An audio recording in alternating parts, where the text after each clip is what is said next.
이런 분들을 이렇게 다 이 영화에 같이 참여하고 찍게 된 것 자체가 저도 좀 사실은 혼자서도 안 믿겨졌고,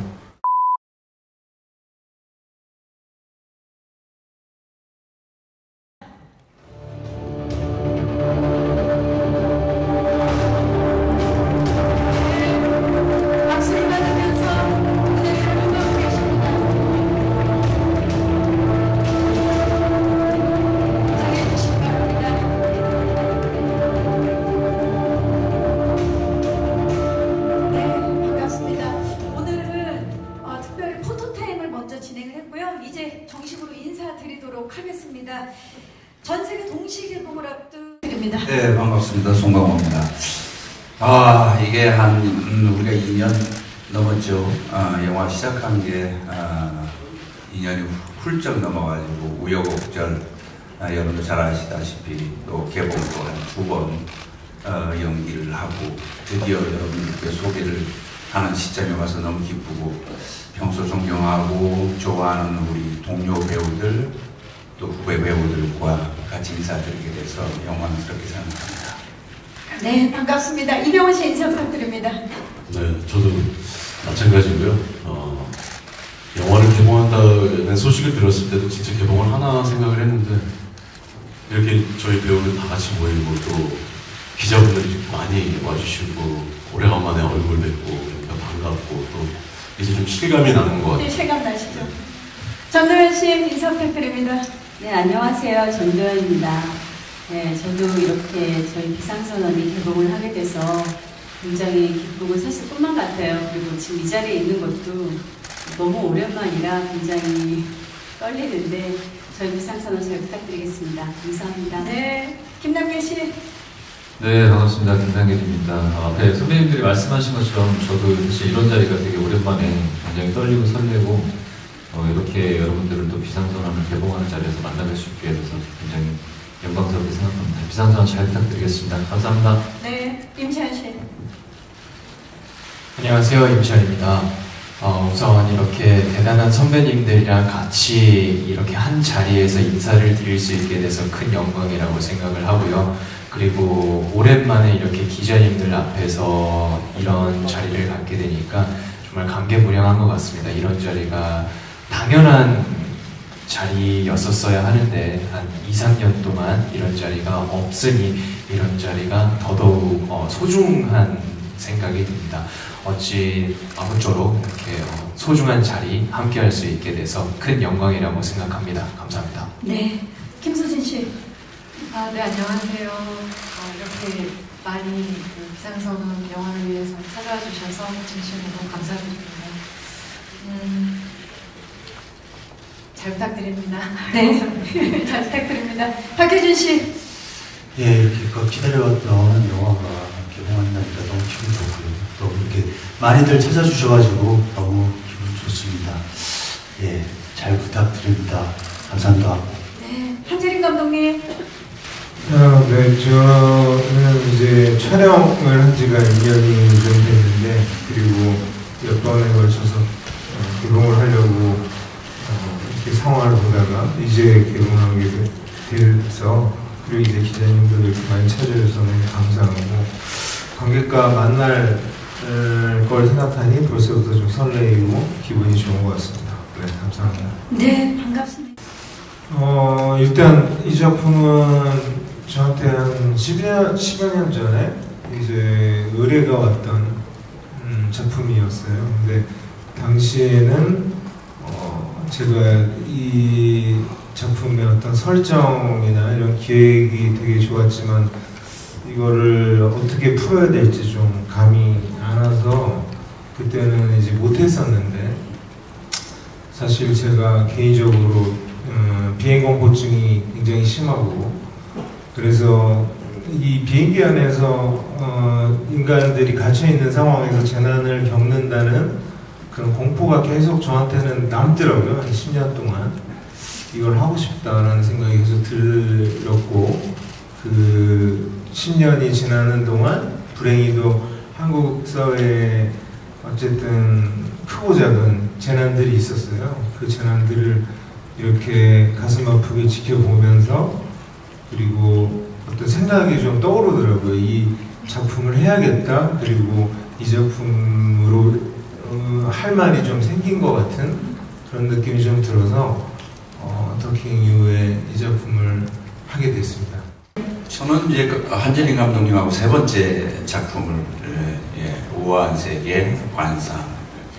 그래서 기본적으로 한재림 감독님에 대한 신뢰감 그리고 새로운 영화에 대한 그 어떤 집요한 탐구 이런 것들은 늘 정말 존경해 왔는데 그러니까 재난 영화는 참 많죠. 사실 뭐 우리나라뿐만이 아니라 뭐 전 세계적으로 재난 영화는 되게 보편적인 장르 영화인데 그럼에도 불구하고 그 재난을 임하는 우리 다 겪는 그 승객들뿐만이 아니라 우리가 그 지상에서 겪는 수많은 사람들이 가지고 있는 사실적인 느낌들이 너무너무 현실적이고 생생해가지고 이게 글쎄 이 재난 영화라는 영화 장르를 떠나가지고 우리가 살아가는데 우리가 알고는 있지만 평소에는 잘 느끼지 못한 가족에 대한 생각 또는 이웃에 대한 생각 우리 사회 공동체에 대한 생각들 이런 것들을 굉장히 세련되면서도 고급스럽게 그리고 어른스럽게 표현한다. 이런 작품이 참 반가웠어요. 그런 복합적인 이유로 결정하게 된 것 같습니다. 감독님에 대한 믿음도 있으시고 비행기 안팎의 사람들의 그 리얼함, 세련됨, 그 심리 이런 것들을 끌리신 것 같아요. 이병헌 씨. 저는 한재림 감독님하고 처음 이제 호흡을 맞춰봤는데 워낙 그 전작들을 보고서 꼭 한 번쯤 작품을 해보고 싶다는 생각을 했었고 처음 시나리오를 받고 읽는데 일단 뭐 시나리오가 단숨에 읽힐 정도로 굉장히 긴장감 있고 재미있는 그런 시나리오였고 이게 재난영화라고 해서 단순히 그런 어떤 비주얼적인 부분이나 어떤 아주 스펙타클한 그런 부분만이 아니고 이제 송강호 선배님이 말씀하신 것처럼 인간이 보여지는 그리고 되게 생각하게끔 만드는 그런 스토리가 굉장히 좋았어요. 저는 이제 앞에서 시나리오가 좋았다고 하는데 시나리오도 좋았지만 저는 감독님이 이 비상선언을 만들려는 의도가 좋았던 것 같아요. 뭔가 아까 감독님 말씀하셨듯이 어떤 크고자 하는 작은 재난을 겪으면서 상처를 받는 사람들 그 사람들을 좀 위로가 되는 작품이었으면 좋겠다라는 말에 되게 동의가 돼서 이 작품을 결정했습니다. 네, 위로가 되는 작품. 김남규 씨. 네, 저도 한재림 감독님하고 첫 작품인데 사실 한재림 감독님하고 저하고 인연이 될 법한 기회가 좀 몇 번 있었어요. 그 전에? 네, 그랬는데 그게 좀 잘 안 되다가 원래는 콘티 작업을 하고 계시고 있는데 제가 사무실에 갔다가 거기서 우연치 않게 뵙고 나도 뭐 하나 있으면 하고 싶다 이렇게 얘기했어요. 이미 언지를 살짝 그렸군요. 그래가지고 이제 작은 역할이라도 이제 또 아까 앞서서 선배님들이 말씀하신 것처럼 이 재난에 대해서 사실 지금 현 상황에 우리가 그런 시대를 좀 거쳐왔고 또 이겨내고 있고 극복하고 있는 과정 안에서 어떻게 보면 현실이 이 영화보다 더 영화 같은 현실 안에서 우리가 이걸 어떻게 좀 보여줄 수 있을까 그리고 아까 도현 누나가 얘기하신 것처럼 그런 위로를 전할 수 있는 작품일 수 있겠다 싶어서 저도 선택하게 됐습니다. 네. 임시완 씨. 저는 처음에 대본이 들어왔는데 한재림 감독님의 작품이다 라는 얘기를 듣고요. 굉장히 놀랐죠. 그랬는데 선배님들 한 분 한 분 그 캐스팅이 됐다라는 말씀을 듣고서 그런 대작이 저한테 들어왔단 말이야 라는 생각을 가지고 놀랐었어요.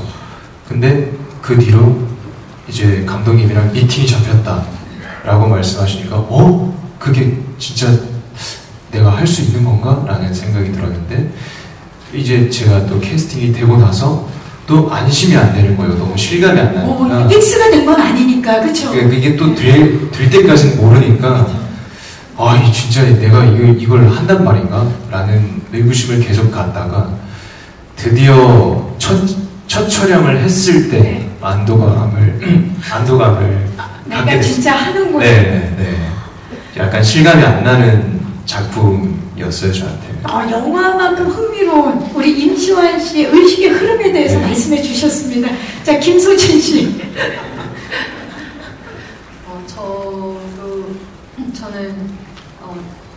저도 마찬가지로 영화 더킹 이후에 안재린 감독님하고 다시 만나게 된 두 번째 작품인데요. 사실 개인적으로 그것만으로도 충분한 이유가 됐었던 것 같아요.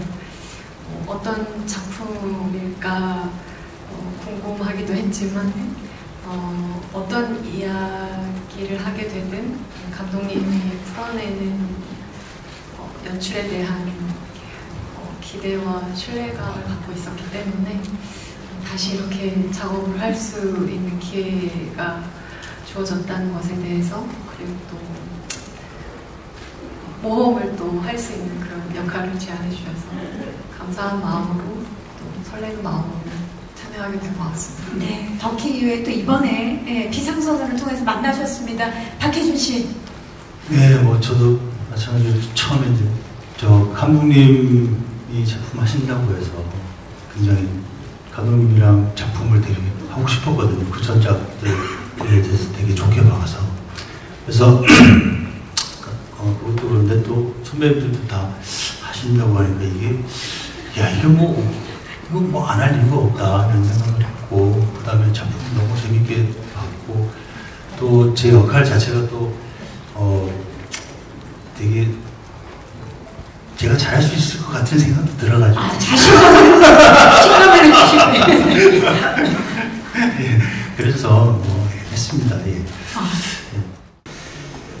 사실 여기 계신 배우분들이 특히 송강호 선배님이나 이병헌 선배님, 전도연 선배님 같은 분들은 뭔가 한국 영화뿐만 아니라 세계적으로 이제 좀 되게 상징성이 있으신 분들이고, 그리고 김남길 배우님이나 그리고 임시연 배우님, 김선진 배우님, 박혜준 배우님도 다 지금 굉장히 큰 작품들에서 주연을 다 하고 계시는 분들인데, 사실 감독이라면, 그리고 영화계 제작자나 감독이라면 전부 다 캐스팅을 하고 싶어 할 거예요. 그런데 이런 분들을 이렇게 다 이 영화에 같이 참여하고 찍게 된 것 자체가 저도 좀 사실은 혼자서도 안 믿겨졌고, 그리고 이게 왜 이렇게 된 거지? 라도 저도 궁금했었고요. 그리고 찍으면서도 사실 그게 제가 혼란이 자꾸 왔었어요. 제가 몇 개 영화를 찍는 것 같은 느낌? 그쵸. 이게 한 영화를 내가 찍고 있는 건지, 도대체 한 7개의 영화를 찍고 있는 건지라는 생각까지 들 정도로 매번 되게 감사하고 되게 영광이었는데, 막상 찍은 걸 보니 정말 장면 잘 어우러지고, 정말 장면 선배님들, 배우분들이 잘 살아있어서 역시 그 관록과 뛰어난 연기력 이런 것들에 진짜 정말 감탄했고요. 그리고 여기는 안 계시지만 저희 영화를 보시면 이제 알겠지만 이제 비행기 탄 승객분들이 굉장히 많이 나오세요. 이제 그분들 아마 영화를 보시면 그분들의 어떤 그런 연기 그분들이 많이 또 기억에 남으실 것 같고, 그래서 저희 참 진짜 영화를 보시면 연기들을 보는 맛에 정말 재밌게 볼 수 있을 것 같다라는 생각이 듭니다. 네, 이 캐스팅을 이루어주신 우리 감독님께 고맙다는 말씀을 드려야 될 정도로 정말 이름만으로도 하나의 장르를 만들어 가시는 우리 배우분들이 함께 열연을 펼쳐주셨는데요. 일단 여기 송강호 선배님이나 전도연 선배님, 그리고 이병헌 선배님은 깐을 이제 많이 편하게 자주 가시는 분들이신데 저는 처음 사실 갔던 거고, 네. 거기다가 이제 비경쟁이어서 공식 초청되셨죠? 예. 네네. 네, 굉장히 좀 마음이 편하게 가벼운 마음으로 갔어요. 비경쟁이다 보니까. 그래서 마치 뭔가 여행하듯이 여행하는 마음으로 좀 설레이고 너무 선물 받은 것 같은 느낌, 행복한 느낌으로 갔는데 그렇게 가볍게 막상 가보니까 이렇게 그 관객분들 그리고 저 리메리 극장 이런 어떤 전통 그리고 그들의 영화에 대한 예의 같은 것들이 굉장히 마음에 많이 와닿았어요. 좀 거기서 감동도 좀 받았고 그러면서 영화를 하는 것이 되게 행복하고 내가 여기 온 게 너무 행복하다라고 진정을 느꼈고 그리고 과연 능력이 된다면 기회가 된다면 다시 한번 꼭 가고 싶은 곳이다라는 생각을 했습니다. 네. 그때 분위기가 사실 굉장히 누구나 겪을 수 있는 어떤 겪으면 안 되지만 그런 어떤 현실감 그리고 그 속에서 피어나는 어떤 인간애랄까 그러니까 극한 상황에서 우리가 가질 수 있는 어떤 뭐랄까 타인에 대한 생각들 그리고 감정들 이런 것들을 굉장히 정교하면서도 아까 어른스럽다라는 표현을 제가 했는데 담담히 그것이 굉장히 인상적이었다는 말씀들을 많이 하셨습니다. 너무나 긴장할 수밖에 없었고 그 큰 무대에서 내가 과연 잘 해낼 수 있을까 또 불어로 다 하셨잖아요. 불어로 하다 실패를 했죠. 실패를 하셨어요? 실패한 건 아니고요. 끝까지 다 했어요. 다 했는데 그 이후 상황들을 불어로 준비해 놓은 게 없어서 이제 그 이후는 영어로 마무리를 했는데 불어로 진짜 멋졌어요. 정말 그 대기실에 정말 세계적인 영화인들이 막 그 대기실에서 막 좁은 데서 막 왔다 갔다 하는데 더 이렇게 막 긴장이 되는 거예요. 이걸 어쩌나 싶어서 이제 그래도 이제 순서가 돼서 나갔는데 딱 나가자마자 강호영 얼굴이 이렇게 딱 보이더라고요. 그래서 굉장히 좀 많이 마음의 의지가 됐고 편하게 생각보다는 좀 편하게 할 수 있었던 그런 기억이 있어요. 그렇죠. 서로가 서로에게 참 의지가 됐던 그런 순간인데 지금 가장 편안한 모습을 보이고 있는 분은 전도연 씨입니다. 가장 대선배님으로서 칸의 여왕으로서 지금 굉장히 편안한 모습 보여주는 기억이 안 나요. 너무 오래돼서. 기억이 안 난다고까지 농담을 해주실 정도로 어쨌든 각자의 캐릭터 그리고 그 캐릭터를 연기하기 위해서 어떤 부분에 가장 중점을 두셨는지 한 분씩 좀 말씀 좀 부탁드릴게요. 송강호 씨부터.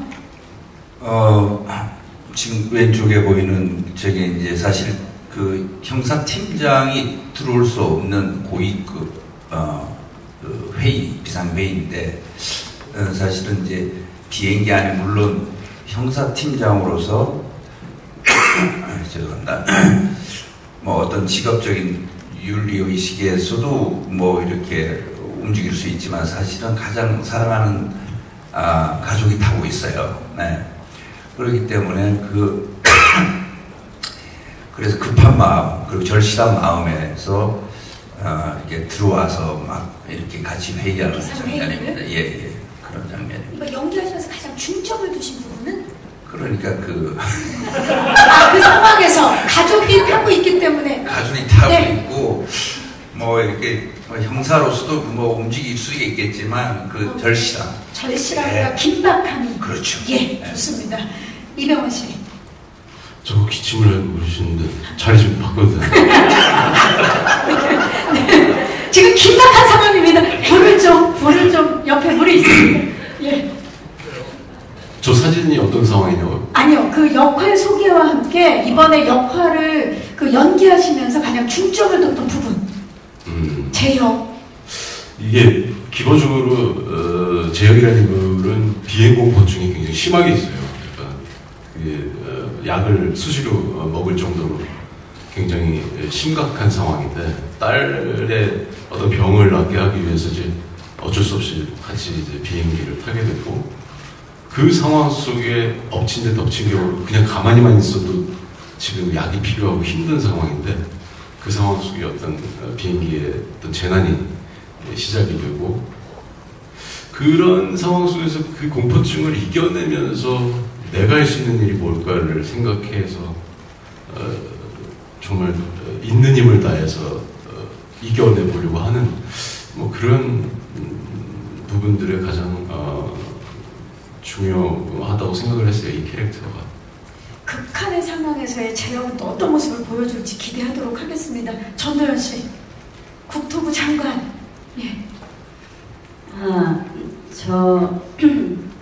비행기 안에서 벌어지는 일이기 때문에 사실은 되게 어떤 대처 방식이 수동적일 수밖에 없고, 그리고 아까 앞에서 송강호 씨가 얘기했지만 저렇게 회의를 통해서 뭔가 그냥 이상적이지만 현실 가능하지 않은 이야기들만 난무할 때 그 송강호 씨가 맡은 인물이 이노라는 인물인데, 이노라는 인물이 좀 더 현실적인 해결 방법과 어떤 그런 대안을 내놓으면서 그 같이 협력해서 지상에서 할 수 있는, 그리고 그 사람들을 구하기 위해 할 수 있는 일들에 대해서 뭐 열심히 진심을 다해서 최선을 다하는 그런 역할이었어요. 그런 역할을 또 열연해 주셨어요, 전도연 씨. 진짜 잘 어울리셨어요. 그러니까 그 대본에 나와 있는 대사나 국토부 장관이 하는 대사가 이거는 진짜로 그 숙희 역할을 국토부 장관이 전도연 선배다라는 거를 딱 들었을 때 이거 너무 적절하게 정말 이런 대사는 아니 예고편에 이거 그냥 전도연 씨가 딱 등장을 하는데 너무 잘 어울리는 느낌. 예고편에 나오는 대사도 되게 도연이라고 하니까 임팩트가 있잖아요. 워낙 또 딜리버리가 딕션이 어마어마하시잖아요. 부기장, 예, 우리 김남길 씨는 어떠셨나요? 역할 소개와 중점을 둔 부분. 저요? 저는 부기장 역할이고요. 비행기 안에서 병원형의 거친 생각과 불안한 눈빛을 계속 쫓으면서 그걸 지켜보는 너였군요. 그렇죠. 그걸 지켜보는 저였어요. 네. 병원형과의 브로맨스를 위해서 거기에 중점을 많이 두고 연기했습니다. 좋습니다. 저는 비행기의 이제 사무장 역할, 김희진 역할을 맡았는데요. 승객들의 안전한 비행을 위해서 마지막까지 책임을 다하려고 노력한 그런 인물이었던 것 같고요. 뭔가 이렇게 재난 상황 속에서 뭔가 한 인간으로서 많은 두려움과 공포심을 느끼기도 하지만 침착함을 잃지 않고 본분을 지키려고 용기를 냈었던 그런 인물이었던 것 같습니다. 네. 그런 희생 정신에 중점을 두고 인물을 바라보지 않았나 싶습니다. 저는 그 위기관리센터 실장의 태수 역을 맡았는데요. 아무래도 모두 이렇게 그 재난 상황에서 이성적으로 판단할 수 없을 때 나름 현실적인 판단을 해야 하는 입장을 가진 인물도 있기 때문에 조금 더 좀 냉정해야 되고 뭐 이런 역할을 맡았는데요. 아무래도 그런 역할을 하다 보니 또 너무 또 딱딱하고 좀 되게 사무적일 수 있을 것 같은 느낌이 들어서 조금 그래도 태수가 가진 어떤 어쩔 수 없는 판단을 할 수 없는 이런 인간적인 모습을 조금 보여주려고 생각했는데 잘 모르겠어요. 잘될지 모르겠지만 보시고 판단해 주시면 감사하겠습니다. 예. 비행기라고 하는 공간이 웬만한 분들은 한 번쯤 다 타본 경험이 있으시잖아요. 그래서 이 비행기를 영화를 찍기 위해서 예를 들면 조금 넓히거나 조금 변형을 하거나 이랬을 때 주는 사실감이 좀 떨어질 것 같은 걱정 이런 게 있었기 때문에 헐리우드에서 비행기 세트를 직접 공수해 왔고, 그리고 그들과 협력을 해서 우리나라의 미술팀이 우리의 감정에 맞는, 우리 영화가 필요한 감정에 맞는 시트나 어쨌든 이런 것들을 데코를 했고요. 그래서 굉장히 사실감 있는 비행기를 만들려고 노력을 했고, 조종관도 뭐 마찬가지였고, 그리고 또 기mbul, 이 비행기의 움직임들이 사실은 어떤 영화는 카메라만 흔들어서 이제 그거를 페이크하기도 하지만, 그랬을 때 그 인물들의 미세한 움직임, 그리고 비행기 내부의 캐빈이나 이런 것들의 좀 의자나 이런 것들의 움직임을 못 살렸기 때문에 우리는 기mbul이라는 그 한국의 특수효과 업체와 협의를 해서 아주 사실감 있는 움직임을 만들려고 노력을 했고요. 그래서 실제 촬영을 할 때 승무원 출신 어떤 조언을 해주시는 분들이 오셔서 막상 타보고 진짜 비행기와 똑같다, 느낌이, 움직임이나 그런 느낌을 얘기해 주실 정도로 굉장히 사실감 있게 만들려고 노력을 많이 했습니다. 저희가 촬영을 시작하고 조금 후에 이제 저희 그 코로나 팬데믹이 시작이 됐어요. 그래서 비행기 안이라는 공간이 굉장히 사실 그 많은 사람들이 들어가기에는 협소한데, 정말 100명 가까이 되는 배우들 그리고 스태프들, 이 모든 사람들이 이제 이제 배우들은 마스크를 벗어야 되니까 이제 촬영을 들어가기 전에는. 그래서 그 촬영을 하면서 계속 모두가 다 걱정을 하는, 물론 다 이제 촬영을 시작하기 전에 검사를 받고 다 들어가지만, 그럼에도 불구하고 여기저기 촬영장에서 이제 또 환자들이 나오기 시작하고 하니까 참 무사히 잘 진행이 돼야 될 텐데 하는 걱정들 속에서 촬영을 우리가 정말 다 비좁게 앉아서 촬영을 했었고, 또 아까 말씀하신 그 기mbul인지 짐볼인지 사실 정확한 발음을 모르겠는데, 그 비행기를 움직이는 그 기계를 사용했을 때는 진짜 모두가 굉장히 안전에 신경을 썼어야 됐어요. 누구 하나 벨트를 잘 못 맸거나 그랬을 경우에 진짜 큰 사고가 날 수 있거든요. 그래서 카메라도 심지어 카메라 감독님은 서서 이렇게 찍어야 되는데 어떤 기둥 같은 데다가 자기 몸을 칭칭 묶은 상태에서 이렇게 돌고, 그래서 굉장히 좀 그런 부분들이 혹시나 안전사고가 날까 봐 걱정을 좀 많이 했었던 것 같아요. 그런 부분들에 대해서 많이 신경 썼던 것 같아요. 첫째도 안전, 둘째도 안전이었던 현장이었네요. 뭐 이렇게 저한테 일단 질문 줘서 너무 감사드리고요.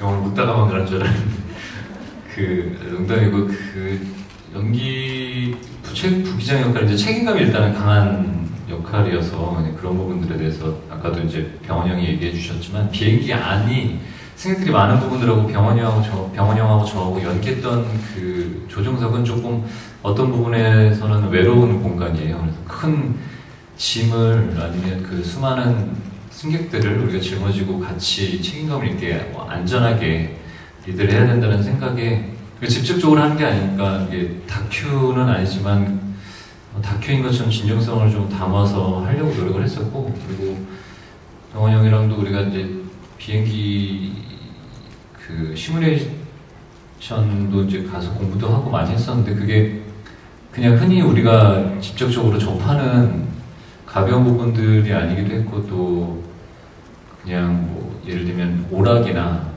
여러 가지 상황들 우리가 살면서 경험할 수 있는 부분들이 아니어서 이제 그거에 대한 익숙함에 대해서 이제 좀 공부를 하는데 어려웠고, 그 이제 랜딩하는 시뮬레이션 하는데 10번 정도 랜딩을 하면 한 10번은 다 승객들이 전원 사망하는 그런 시뮬레이션을 받아가지고, 그런 거에 대한 좀 불편함, 그래서 좀 자연스럽게 하려고 노력을 많이 했던 것 같습니다. 세 번째 만나셨는데 호흡 어떠셨어요? 네, 저는 뭐 그 흥행의 어떤 성적을 떠나가지고 한재익 감독 그게 계속 나오네요. 늘 좋았던 것 같습니다. 왜냐하면은 이게 그 감독으로서 또 작가로서 가지고 있는 어떤 그 작품에 대한 태도라고 해야 되나, 이런 것들이 참 배우로서 든든하고, 저런 감독님하고 작업을 하게 되면은 좀 안심이 돼. 그만큼 어떤 예술가로서의 어떤 집요함, 그리고 야심, 좋은 야심이겠죠. 좋은 영화를 만들겠다는 그런 것들이 늘 느껴왔기 때문에 그래서 너무너무 작업할 때도 그렇고 작품 제의가 들어오면은 너무 반갑고 정말 너무 좋아요. 집요하고요. 중요한 부분이죠. 네. 정말 배충이 없어요. 넘어가는 이게 뭐든 간에 정말 최고의 것을 뽑아내려고 항상 애쓰는 그런 모습들이 되게 믿음직스러웠던 것 같아요. 임시완 씨, 한재림 감독님의 매력. 작품적으로는 당연히 어떤 그런 아쉬운 대로 넘어감이 없는 그런 부분들이 굉장히 믿음이 많이 가고요. 그래서 더 완성도가 더 높아질 수 있지 않을까라는 생각이 들고요. 네. 개인적인 매력을 말씀을 드리면 네. 감독님 굉장히 멋쟁이세요. 저도 깜짝 놀라서 오늘도 그렇고 칸에서도 그렇고 멋쟁이라 페피라 놀랐다. 자, 그리고 우리 박혜준 씨. 일단 진짜 페피. 페피다. 옷도 잘 입으시고 멋있으시고 맛있는 음식도 한번 사주신 적 있으시고 작업할 때 보면 정말 딱 내가 조금 부족하다고 싶은 부분들을 정확하게 얘기를 해주셔서 정말 그런 부분 너무너무 감사해요. 그래서 너무 든든하고 믿음직한 감독입니다. 네.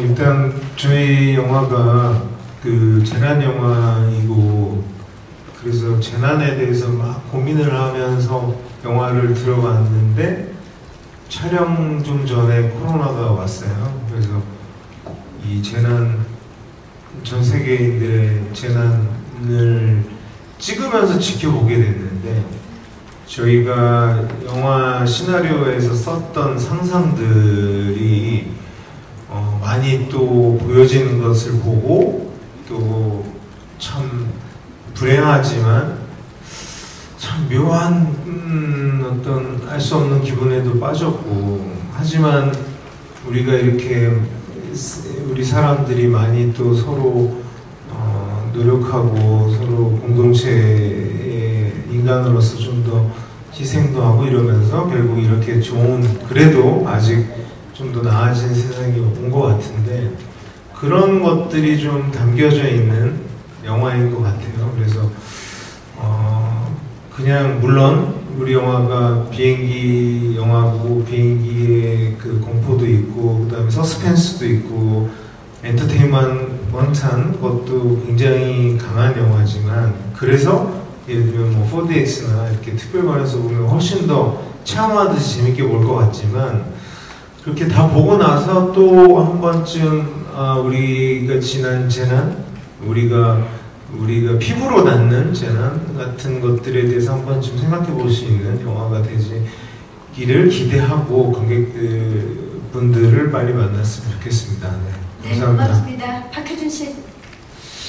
네, 정말 선배님들이랑 또 감독님이랑 이렇게 작업을 하게 된 것만으로도 너무너무 영광인데 또 선배님들, 대선배님들께서 막 1000만, 2000만 이렇게 막 말씀하시니까 너무 또 기대되고 또 떨리고 이거 어떻게 될지 몸둘 바를 모르겠고 나도 뭘 준비해야 되나 싶기도 하고 그렇습니다. 어쨌든 정말 잘 만든 영화고요. 기대해 주셔도 될 것 같습니다. 감사합니다. 네, 고맙습니다. 김소진 씨. 네. 감독님한테도 그렇고 또 함께한 배우분들도 작품을 위해서 저도 좀 도움이 되고 싶었었던 것 같아요. 그게 저의 작은 마음이었고 그런 마음으로 촬영을 했던 것 같고요. 재난을 마주한 사람들의 다양한 감정과 모습이 담겨 있습니다. 우리의 이야기라고 생각하고요. 많은 분들과 함께 공감할 수 있는 그런 영화가 될 거라고 생각합니다. 영화 비상선언 많은 관심 부탁드리고 곧 극장에서 뵙겠습니다. 고맙습니다. 네, 임시완 씨. 비행기 속에서 일어나는 재난을 다루는 영화인 만큼 우리가 굉장히 비행기라는 것 자체가 우리 일상생활에 굉장히 친숙한 교통수단이잖아요. 그렇기 때문에 이 영화를 보면서 충분히 공감이 가능할 만한 그런 가정이고 가설이지 않을까라는 생각에 이 영화를 보게 되면서 여러분들도 충분히 많은 공감대를 형성할 수 있을 거라고 기대를 합니다. 그리고 한 부분 더 좀 꼭 말씀드리고 싶은 게요. 우리 승객분들 모두 한 분 한 분 전부 다 연기를 굉장히 잘하는 배우분들로 꾸려져 있어요. 그래서 그분들의 어떤 연기의 에너지가 굉장하다는 말씀을 꼭 드리고 싶습니다. 많은 기대 부탁드리겠습니다. 네, 고맙습니다. 김남길 씨. 네, 이 비상선언이 첫 항공 재난 영화인 만큼 거기에 대한 볼거리도 굉장히 많다고 생각해요. 스케일적으로도 그렇고 우리나라 기술적으로도 영화 산업에 대한 기술이 많이 발전했구나라는 생각이 들 정도로 보여드릴 거리가 많은 것 같습니다. 앞에서 배우분들이랑 또 선배님들이 말씀하시겠지만 이 재난에 대해서 여러 사람들이 어떻게 받아들이고 그거에 대한 어떤 반응을 하고 어떻게 대처하는지, 그리고 또 그게 정답이 있는 건 아니지만 사람마다 다 생각이 다르고 그거에 대해서 우리가 어떻게 좀 지혜롭게 공동체를 위해서 희생을 하는 것들에 대한 이야기를 하는 걸 다루는 영화니까 여러분들 기대 많이 해주셨으면 좋겠고요. 이제 8월에 개봉하면 많은 관심과 사랑 부탁드리겠습니다. 감사합니다. 네, 고맙습니다. 전도연 씨. 네, 그 감독님이 생각하신 비상선언대로 많은 분들이 공감하고 그리고 또 위로가 되는 그런 작품이 되길 바라겠습니다. 여러분 많은 관심과 사랑 부탁드리겠습니다. 감사합니다. 고맙습니다. 이병헌 씨.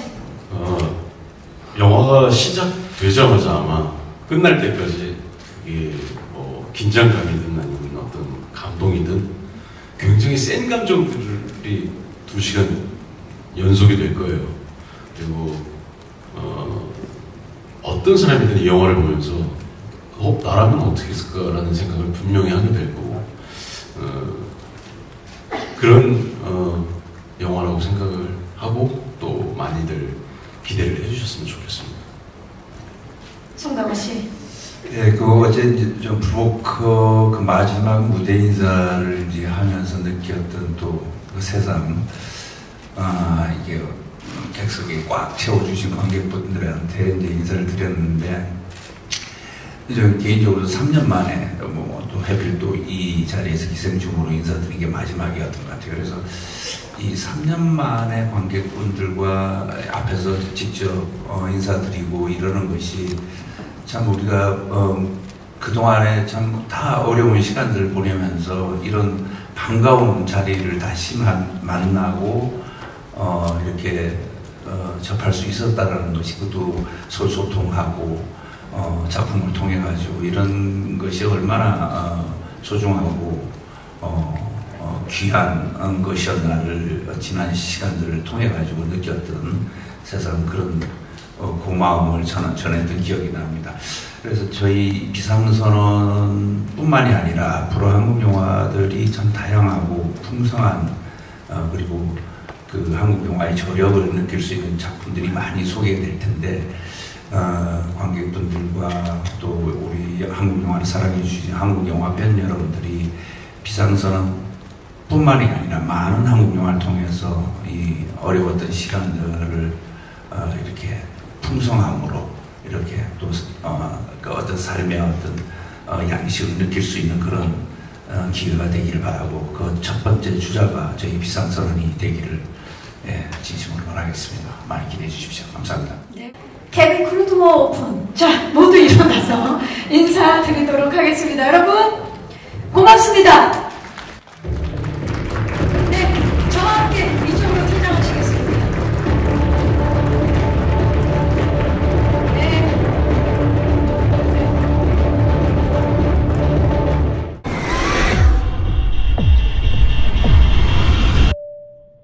벨트 부탁드리겠습니다.